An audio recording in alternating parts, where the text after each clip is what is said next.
Hello, my name is Raina from Raina's Rainbow Art, and today I was going to share a little bit about how I do my bead mosaics.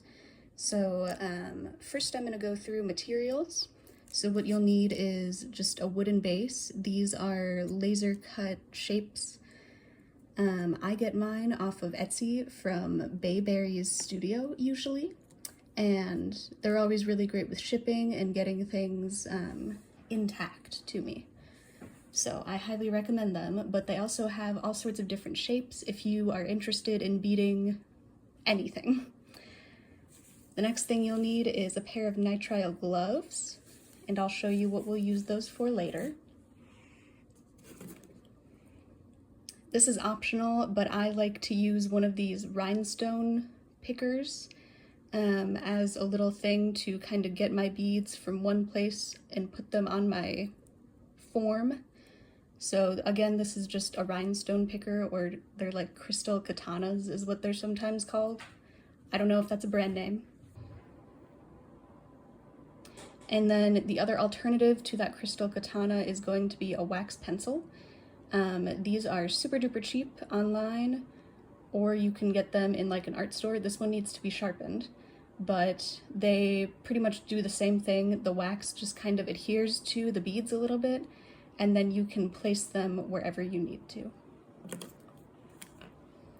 All right, and then on to what I think is kind of the most important thing for your bead mosaics is going to be epoxy sculpt. You can kind of see it there. This is a two-part clay. So this is part A and this is part B. You mix those two parts together and then it will form a clay that is black, and well, at least the color that I get is black. You can also buy it in like white and a gray color. And I have some more like primary colors available too, but I've never experimented with any of those. I know that they have one that's like a stone white, which is actually just gray. And I don't really like that one as much. So I recommend the black epoxy clay. And then the other thing you'll need is going to be beads. These guys, I'll open them up, are bugle beads or tube beads. I think I originally got like a container of them on Amazon. I kind of hate Amazon as a company though. So nowadays where I get my beads from is mostly Fire Mountain Gems, or sometimes like in-person stores will have them too. And then aside from those tube or bugle beads, you'll also, at least for this project, need some other shapes of beads. So I have like one round bead for the nose of my dash hound, and then this sort of teardrop, if I can pick it up, this sort of teardrop shaped one for the eye of my dash hound. But really you can use whatever beads you want. Here are some examples of bead mosaics that I've made. Here's a frog. Here's another dash hound. And you can see I used a different type of bead in this as like an embellishment, I guess. Here's another dash hound. These are actually mosaic tiles. So the clay that we're gonna use, epoxy clay, is really just a general adhesive. And then it sets up to be like a rock hard substance. Here's another thing that I made, a little fish necklace. But yeah, lots of stuff you can do with it.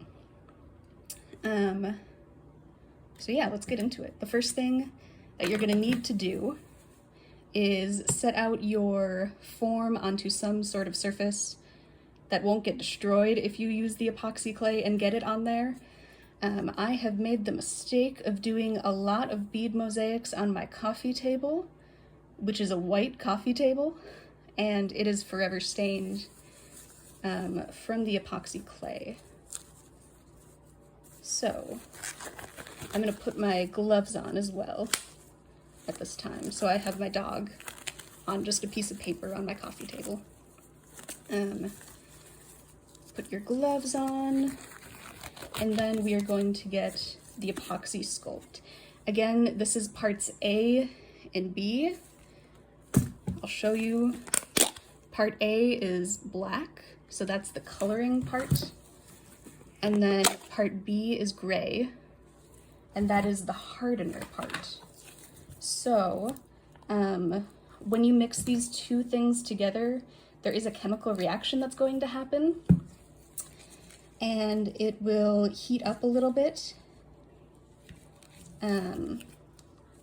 So that is part of the reason that you wear the gloves, is because of that chemical reaction.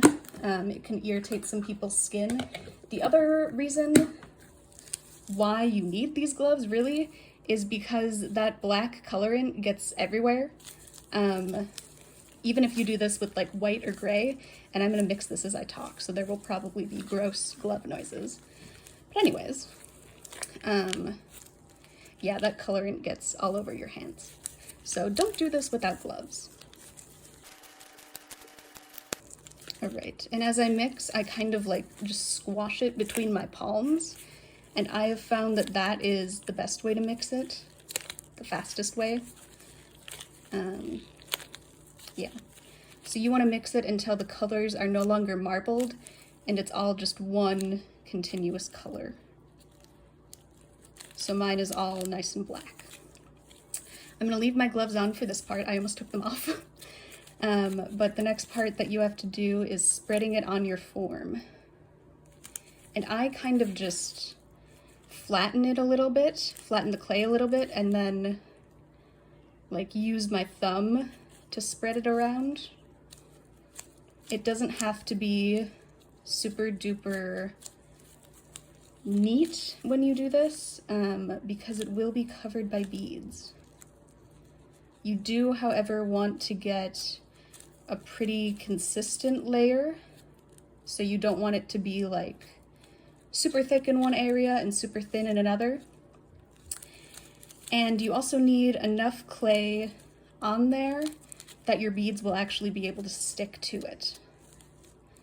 And that is something that you kind of just pick up by experience, figuring out how much clay you need. So if it's your first time and you're like, I don't know what I'm doing, that is fine. I didn't know what I was doing my first time either. So I'm spreading it all over my dog. And then once I have this all over there, the peak time for it to like be adhesive is going to be the first 30 minutes after you mix it. So this is something that you need to do like all together at once. Or if you're doing a bigger piece, I've done it before where I only mix up small bits of epoxy clay, and then I will just work in small sections, one at a time. So kind of adapt this to what you need. And I'm adding a little extra clay onto my nose and my tail of my dachshund because it always ends up thinner there. And my beads never really want to stick there without extra clay. So now I'm going to roll my extra clay into a ball and shape it into a little ear. See how I like that? This one, I do it kind of thick so that it sticks out because I like that look. And if you're wondering about how much clay I used, this is my scoop. Originally it was about a teaspoon. Now it has like some gunk in there from just me using it so many times. So it's probably less than a teaspoon, but yeah, I just use that scoop. You can also totally just grab it with your hands. You don't actually need that spoon to scoop. That's just how I have always done it. Yeah. All right, so now we're gonna take off our gloves. I'm gonna move this back into frame. And now it is time to start beading. So the fun part. Although I guess playing with the clay is kind of fun. All right. So the first things that I usually do are going to be my eye and my nose of my dachshund, just based on my personal preference. Oh gosh, okay. So when you pick up these beads, you just kind of poke your rhinestone picker into the bead. This wax will stick on it. There we go. You don't have to poke it hard, and then you'll just push it into the clay.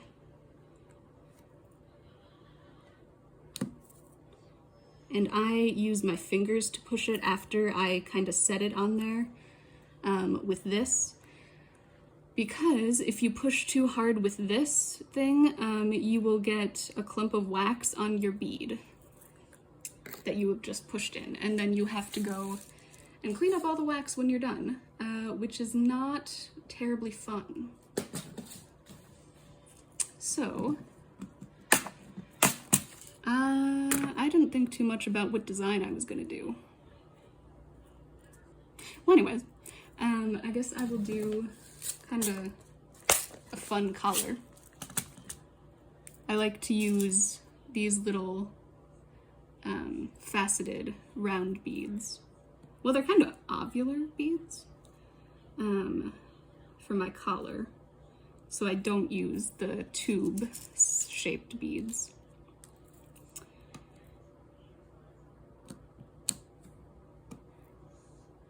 And all you do is just stab and then stab it into the clay.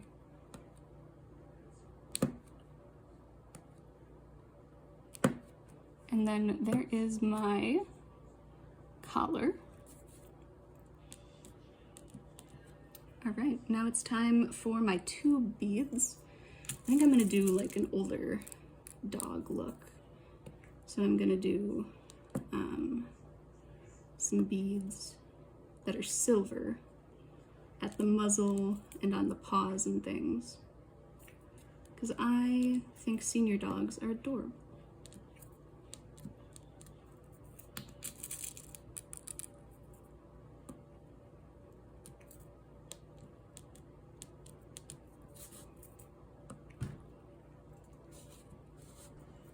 Okay, there's my muzzle. I'm gonna give it a little eyebrow, because I love dogs with eyebrows.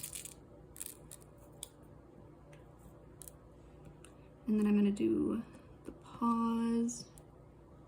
And there's no real reason that I'm doing the muzzle and paws and everything first. It's really just like my personal preference and my process, I guess, that I've gotten used to. So I would encourage you to experiment with whatever project you're doing and figure out a workflow that really works for you. And I'm removing a little bit of extra clay from this foot. That is one thing that I don't necessarily have to do anymore as much, now that I am a little more experienced with this clay. But when I first started working with it, I would have to like clean up my edges a lot. So if you have applied your clay and like it's going over the edge and it is just a hot mess, it's a good idea to take a few moments to fix that at the beginning of your process, because with this epoxy clay, it's going to pretty much dry exactly where you put it. And sometimes I will say, with the epoxy clay, I have used wood forms where they have like a hole in them so you can hang it up. And all you really have to do for that is just use something to poke that hole out. You can use like the end of your rhinestone picker if you have one like this, or you can even use like a toothpick. And that is usually what I do, is the toothpick. But anyways, let's see. I want to do maybe a reddish dash hound. And one really useful thing that I've found is these teeny tiny tube beads. Those I find are really, really helpful for like covering small just gaps that you get naturally in this process. So sometimes your bead package will just naturally come with variation in the size, or if you are buying like higher end beads, they won't have that as much. So maybe experiment with different like bead sizes or lengths. Usually with tube beads, they are, I think, a number 3 is normally the size that I get. I want to say it's a number 3.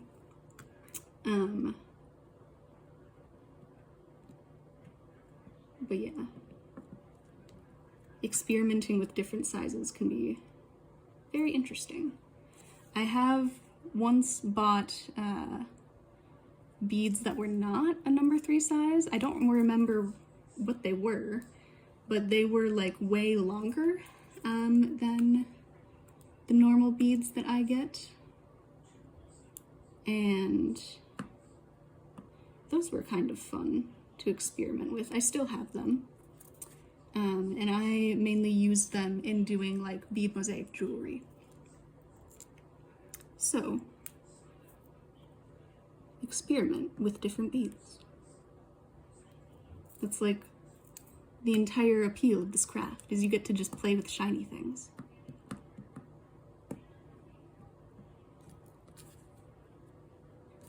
All right,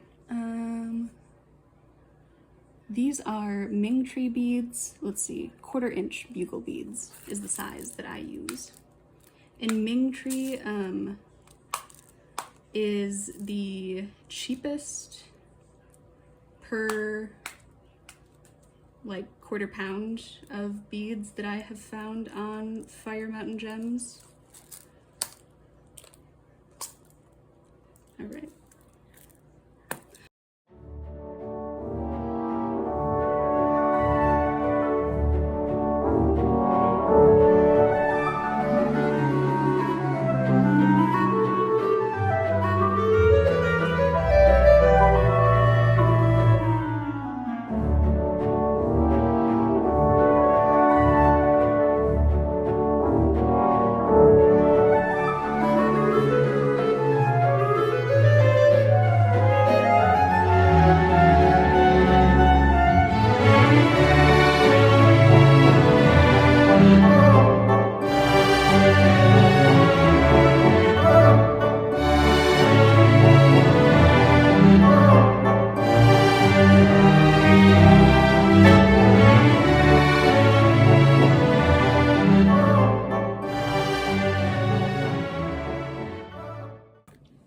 Okay, and here is the finished product.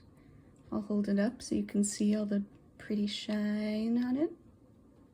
After this, I'm going to let this dry for at least 3 hours. Usually I leave it overnight at the very least. And then I will take a spray sealant and I will spray it on the front and the back. Before I spray on the back, I actually paint it too most times. Let's see if I have an example. Yes, I have this one, so it's just my name that I sign on there, and I just painted this one blue. I do have this one ready to seal with my spray sealant. These beads, they have words on them, and sometimes the ink has run in the past when I've used the spray sealant on it, so I cover them. But yeah, that's really all there is to it. So now I'm gonna set this guy aside, let him dry. When he's dry and I've sealed it and painted it and everything, I also usually attach magnets to the back of those so that they can, you know, just be a cute little magnet. Or sometimes I have done hair clips as the backing, or brooch backings, whatever you really want to do is possible. There's a lot of fun to be had with this art medium, and I hope that you enjoy it as much as I do. So thanks for coming along for the ride.